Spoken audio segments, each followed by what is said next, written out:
guys, it's Teresa. Welcome back to my channel.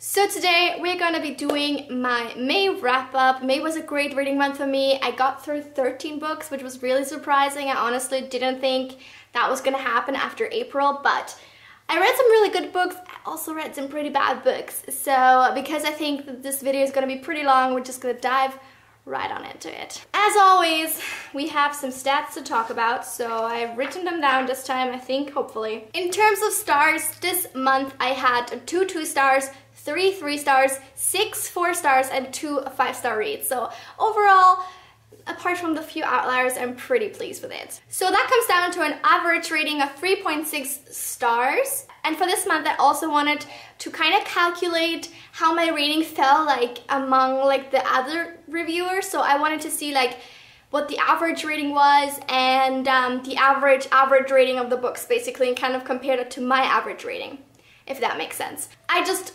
calculated it out and I found out that the Goodreads average for the books was 4.12 compared to my 3.6, so I definitely rated them a little bit lower, quite a bit lower. In terms of the pages that I've read this month, in total I read 4,871 pages, which isn't bad at all, and it comes out to an average of about 157 a day and of an average book length of 375 per book. In terms of settings, this month we had 4 books set in the US, 1 book set in Iceland, 5 books set in fantasy settings, 1 in space, 1 in Egypt, and 1 had like multiple settings. In terms of authors, we had 6 male authors, 5 female authors, and then 2 that had like both. In release years, I had 1 book only set in 1996 and all other 12 were set between 2000 and 2017. In terms of the authors, I had 7 books that were new to me authors, 4 that were not, and then 2 that, again, because I had multiple authors, like one or more of them I had known and the rest not, so 2 were kind of both. And in terms of popularity, I read 11 books that I would consider fairly popular and 2 that are a little bit more obscure. And that's it for the stats. Now let's go right into reviews. So for my 2-star books, the probably worst book I read this month was Illuminate by J. Kristoff and Amy Kaufman. See, this is what I mean with like multiple authors. You guys probably already all know this book, and I only got it because many of you recommended it to me or like said I should reconsider basically when I put it into my books I will never read video, and I don't regret it, don't worry. Like, I've read some people's comments like, oh sorry, I recommended this to you. Like, don't worry, I'm glad I read it because I had a lot of fun doing the rant video and that's worth it to me. But yeah, I did a rant video on it, and I will link that in the cards if you haven't seen it yet. It's very detailed, very in-depth, very spoilery, but it's just not a good book, I think. I hated the dialogue. The worst dialogue ever. As for the second 2-star read, this was maybe just me, I don't know. But my second 2-star read was The Girl in 6E by A.R. Tor. I know this is also quite a popular book and lots of people really enjoy it. This is an erotic thriller about a cam girl that feels the urge to like kill people, so she locks herself in a room and just does her cam girling for work. But then a girl goes missing and she finally feels like she has to leave the flat to like save her. I mean, obviously from the premise you would think like this book isn't gonna be very realistic, and still that was like my biggest issue with it. I just couldn't take it seriously. Like this whole thing with like her having the urge to kill people, it seemed so silly to me. Particularly because then as we find out, like when she tackles one like average size human man, she realizes like she has no skills to kill anyone. Like, it's not just about the will to kill people, it's also about like, you know, physical strength and like the capability to actually do it physically. So I don't know, I just didn't find it very good. I didn't like really much about this. It's just maybe not for me, I don't know. Let me know if you've read it, what you thought of it. On to the 3 stars. So my first 3-star read was Into the Wild by Jon Krakauer.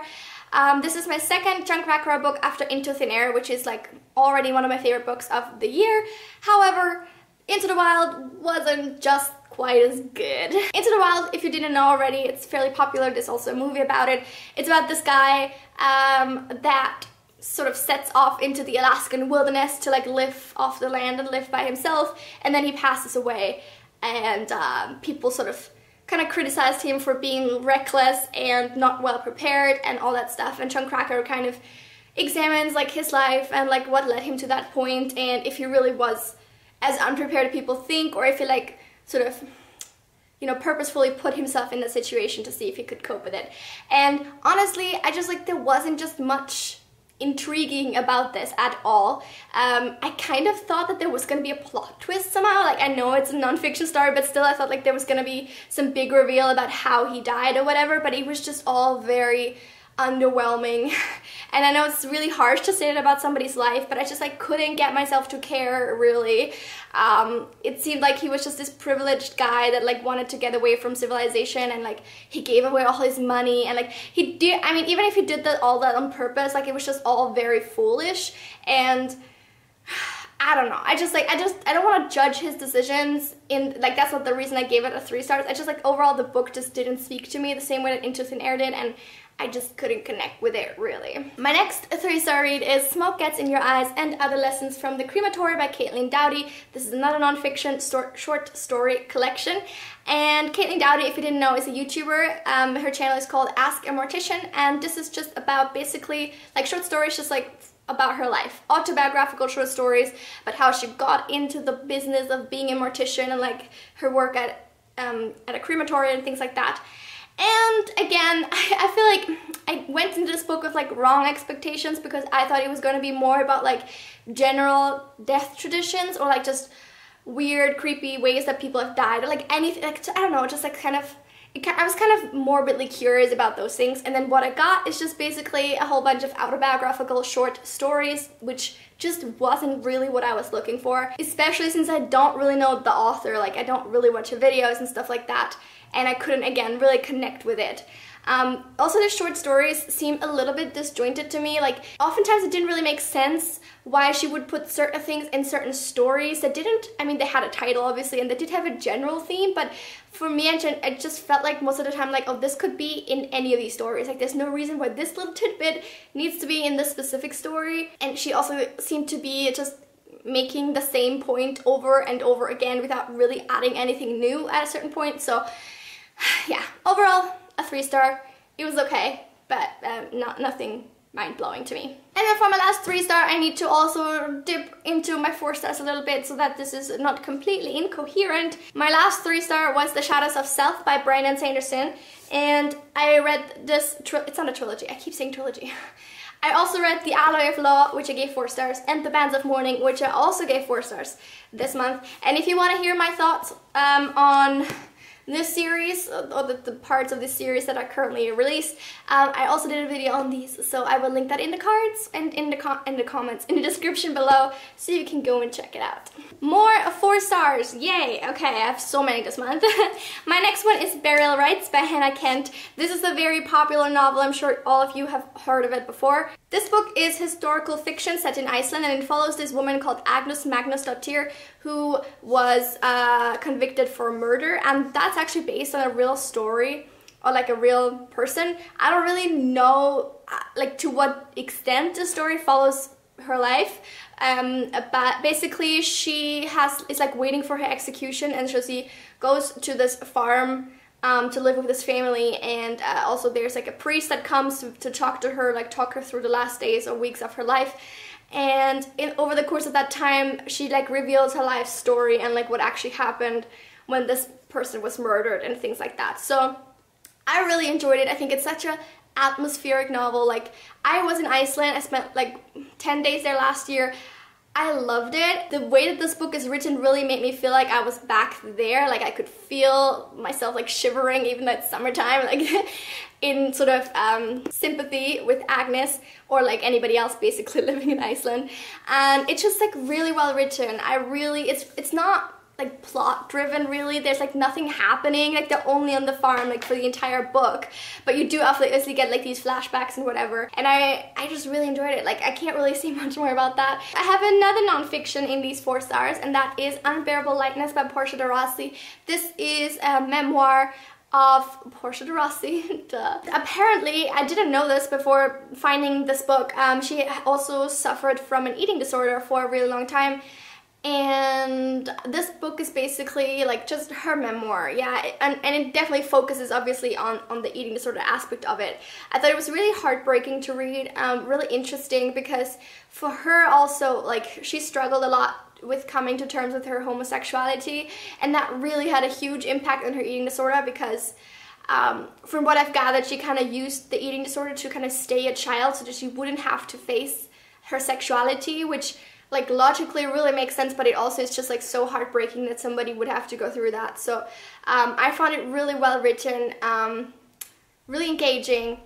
I was glued to the pages, even though it was kind of hard to read at times. I think it's also like a kind of hopeful book, because when you read this and then like look at what she's become now, and like, you know, hopefully, I don't know if she's happy now, but she definitely seems happy now. So yeah, I think this is definitely a good book. Obviously, if like eating disorders are an issue that you know, don't feel comfortable reading about, then don't read it. But other than that, I definitely do recommend it. I mean, you're probably already shocked at me having had one short story collection in this video, but look out, because there's another one. And this is The Jinn Falls in Love and Other Stories, edited by Mavish Moore and Jared Shurin. This book contains, it's actually not a short story collection, it's an anthology.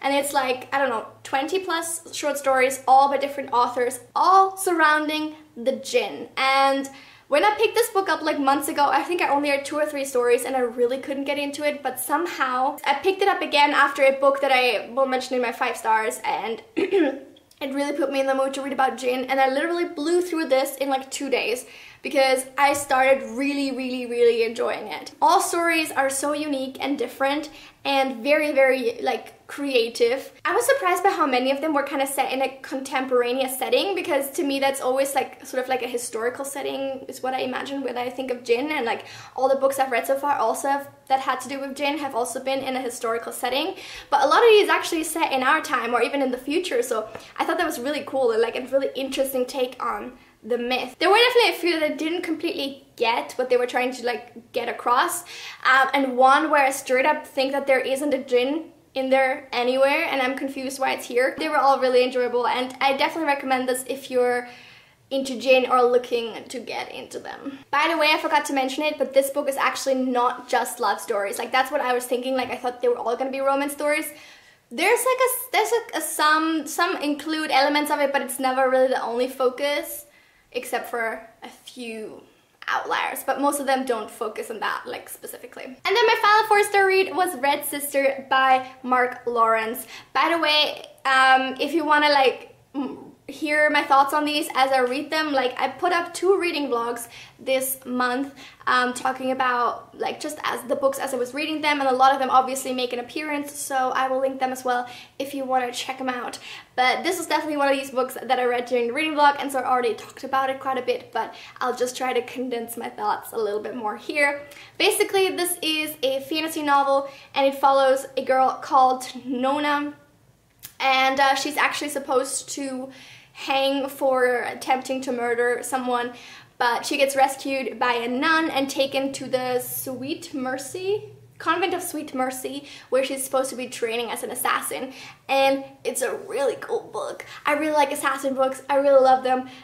It was so much fun, so engaging, and I was gonna give this book 5 stars, but it's also unfortunately really confusing. Like, the world building is good up to a certain degree. It feels like only like halfway done, because I really enjoyed the part of like, you know, there's like ice everywhere. The equator is like the only part of the world where people can still live, because everything has like, the ice has just been coming closer and closer, and there's like a focus moon that like heats, like it's just so creative, that aspect of it. But then other parts of it, they will like mention words and phrases and like concepts that are never explained, but they keep reappearing, and some of them like arc and ship heart, like I had no idea what they were until like 3/4 through the book, and that was a little bit frustrating. Also, there's like some time jumps with the storytelling that are like really confusing and seemed really unnecessary as well, and the ending is just so in the middle of the action. Basically the book ends and it's just like not even a cliffhanger. It's like, this isn't the resolution, what just happened? Like, I'm so confused. But apart from that, I really enjoyed it. I think it's a great book. I'm definitely gonna read the sequel that came out like a month ago. and I do recommend it. Whew, and we're almost done. I've got 2 more books to talk about. The first actually was the one I read before, Red Sister, and I Love the Land. That's A Nevernight by J. Kristoff. Yay! What was that sound? This is definitely the month of me having like a very, very bad experience and a very, very good experience with J. Kristoff as an author, because this book was amazing. You probably know what Nevernight is about. It's about a girl that gets sent to a school for assassins. Again, yeah, I know it's a theme this month with my reading. And it's so good. Like, honestly, at this point, I was just trying to think of something to say, and I don't have anything to say. I read this book in 2 days, and I think I forgot everything. That shouldn't happen. This is the problem with me when I read a book so quickly, is that like literally nothing sticks. You know, the people that constantly ask me like, how do you read books so quickly? I want to read books so quickly. Like, don't. It's not that great. I mean, I don't know what happened. Like, why this book specifically, but I forgot it. Okay, whatever. I loved it, by the way. I was gonna say you can watch my reading vlog, but even in there, I think I'm just like, oh my god, what just happened? I am dead, goodbye. Like, I think that's literally what I say in the video, so anyway. And the last book that I really love this month is The City of Brass by S.D. Chakraborty. As I said, this is the book that I read before the Jinn falls in love. This book is set, I think, in the 1800s or so. No, 1700s. And it follows this girl called Nari, and she is like an orphan. She doesn't have any family, and she is kind of like a thief and a con artist. Like, she's swindling money out of gullible people, like on the market, like reading their palms and like telling their fortune and things like that. And she definitely notices that she like has a little bit of magic in her, but she never really questions it. She's just like, oh, I can heal by myself quickly, like just something I can do. But that's, you know, in the face of like having to survive day-to-day life and like all that stuff, she doesn't really question it. But then one day she accidentally summons a Jinn warrior that takes her to the City of Brass, the city of Jinn, and tells her that she's not who she thought she was. And it's such a good book. This book is definitely a little bit more slow-paced, but what I love so much about it is that this is finally a YA fantasy that is not too lazy for proper world building. So many fantasies, YA books I read, are so focused on characters that they completely disregard the world. But like, they still somehow want to set the book in a fantasy setting, but to me that just like doesn't work. Like, if you're gonna have a fantasy setting, you need to give me a world building. Otherwise, you don't have to set it in a fantasy setting. You can just be contemporary if you don't care to explain anything. So I love that this world is so rich and so multifaceted, and it's just so interesting. There's so much of the Jinn mythology that I didn't know. I don't know how much of it is like accurate as far as mythology goes, but I'm assuming a lot of it. I specifically love Nari so much. She's such a great main character. You have no idea. Like, everything that bothers me with YA female protagonists, she doesn't do. I keep saying like my worst pet peeve in a YA book really is when it's usually the female main character that's going like all the time telling you how like bad of a person she is, and she's so morally gray, and like she doesn't take shit from anyone, and she's so strong and ruthless. Like, they keep saying it, but then when they're called to action, they never act on these supposed claims. And for me, Nari is the complete opposite. She actually is a very morally gray character. As I just said, she's a thief, she's a con artist, she does what she needs to do to survive. She's very sneaky as well. She always tries to get her own gain. Like, when she makes a bargain, she always thinks of herself first, and it's not a positive trait, but it makes so much sense given her situation. She's lived on the streets by herself all her life. Like, of course that's her first instinct, is to do what's best for her and not to think about other people. She's so obviously flawed in that, because when she goes to the City of Brass, like, she is suddenly burdened with so many responsibilities, and so many people have like super high expectations for her. She is completely overwhelmed by this. It makes it seem so genuine and human to be like, wait, I didn't ask for this, I didn't want this, why do I have to suddenly think of all these people that like, you know, start looking up to me now when I don't know them? I have no connection to the history of my people. I have no connection to the history of this city. Like, why would I fight for it? Why would I risk my own wealth and my own well-being on this situation that's completely new to me and that I have no connection to, and it's just so relatable. And I feel like this is how anybody would react if they were thrown in at the deep end like she was. Because of that, we also get so much character development from her, because it's just so interesting how she like goes through the stages of like coming to terms with the news that she has been given by this djinn. And yeah, it's just so interesting to follow and just so cool. I also love how she's such a strong character, and like there's a love interest in the book, which it's kind of insta-lovey, but to me it wasn't as bad because it read more like insta-lust, which is so much more believable than insta-love, to be honest. But he's definitely also a little bit the like stereotypical male protagonist, in the sense that he's like very overprotective, very like bossy, very like, no, I know what's best for you better than you do, that sort of thing. And I love how she just doesn't take his shit. Like she just literally straight up tells him like, I don't need you to save me. I'm not coming with you, like I don't need you to save me. I'm doing what I want to do for myself. I know what's best for me, and that's what I'm gonna do. And I just love the attitude a lot. I need the sequel. So I decided to bump it up to 5 because I think it's a magnificent book and you need to read it, okay?